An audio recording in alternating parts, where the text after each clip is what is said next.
also in the future than to play this game. And I know that's an important game, but I also look out. Jenderang perang ditabuh Gerald Vandenberg jelang laga final Piala AFF U23 2025 vs Vietnam. Tiba-tiba ngomong begini soal Jens Raven. Sebelum lanjut, tolong tekan dulu tombol like dan subscribe-nya ya sayang, agar kamu nggak ketinggalan nih informasi paling update dari aku. Alhamdulillah.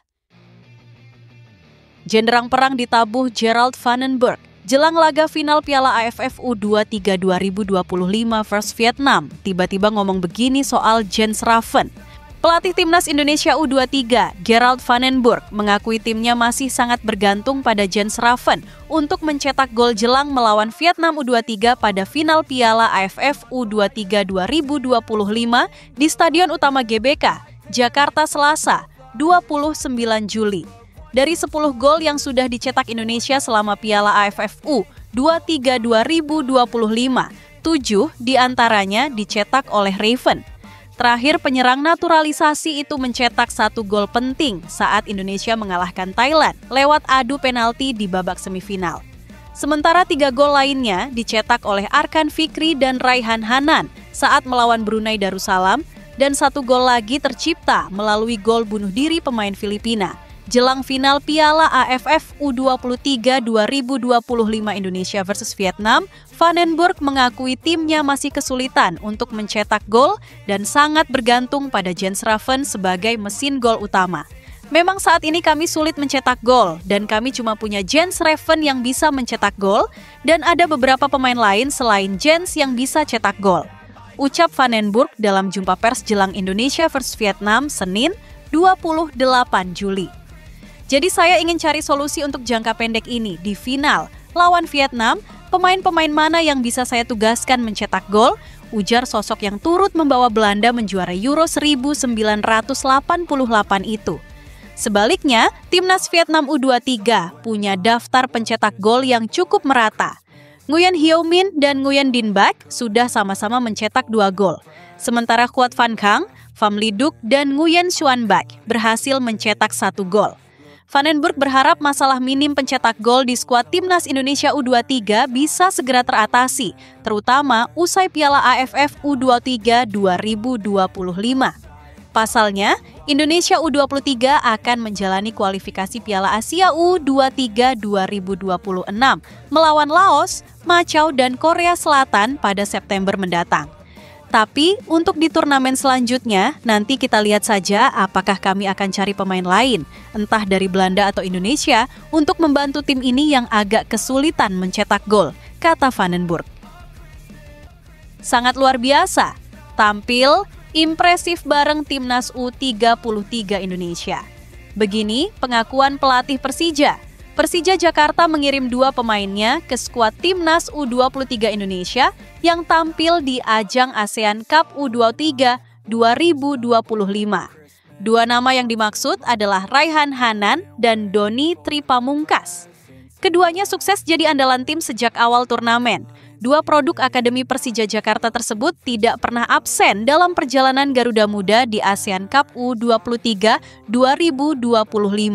Bahkan keduanya bisa diturunkan di beberapa posisi oleh Gerald Vandenberg sepanjang turnamen. Tentu, Mauricio Souza selaku pelatih Persija Jakarta memberinya pujian setinggi langit untuk 2 anak asuhnya tersebut. Ada 2 pemain hebat dari timnas U33, Hanan dan Doni, ujar Mauricio Souza pada Sabtu, 26 Juli 2025 di Jakarta International Stadium.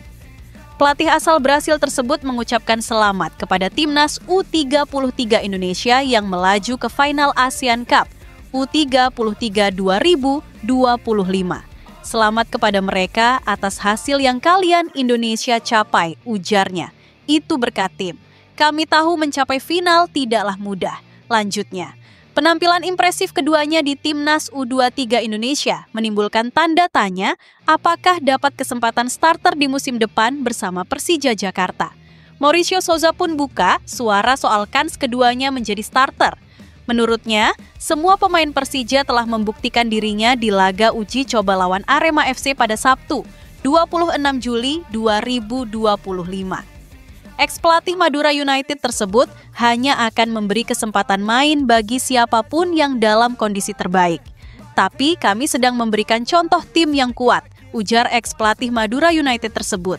Para pemain asing, mereka tahu bahwa saat tiba waktunya untuk diturunkan, mereka harus berada dalam kondisi terbaik.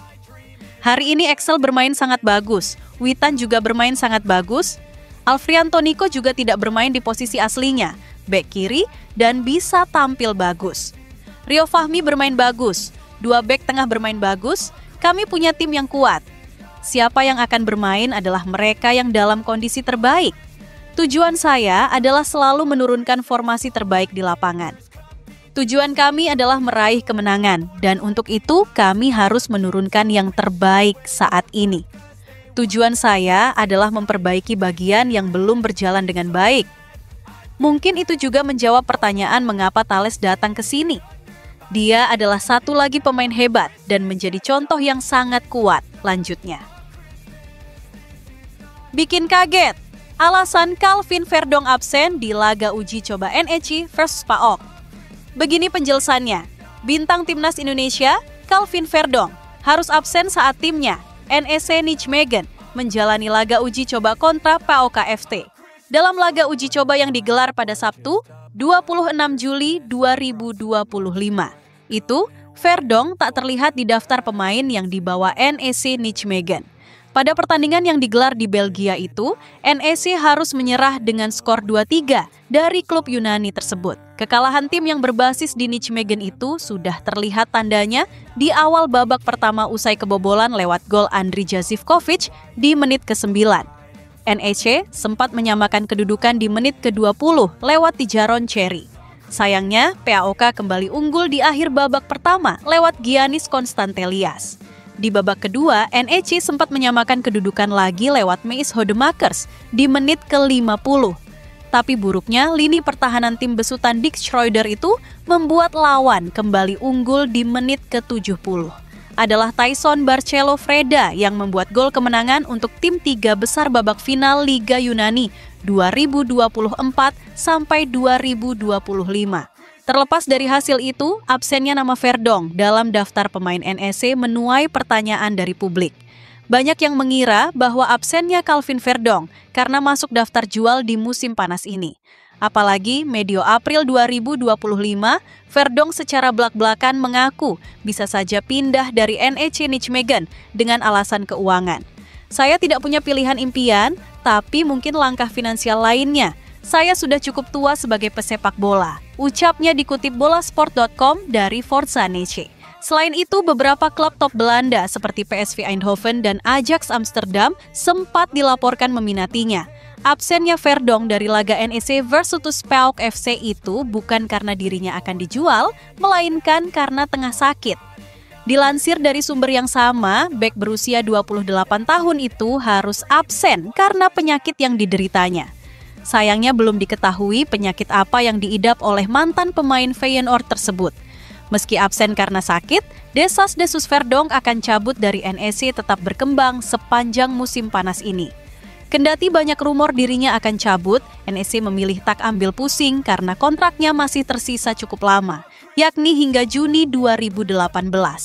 Calvin Verdong membela tim berwarna seragam merah, hijau dan hitam itu sejak musim panas 2022.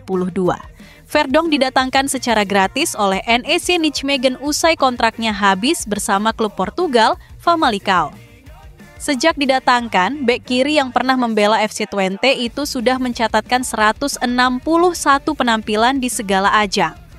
Dari 161 penampilan tersebut, Verdong berhasil mencetak 8 gol dan 8 assist bagi timnya. Tak hanya itu, penampilan apiknya di flank kiri membuat Verdong sempat beberapa kali didapuk sebagai kapten NEC.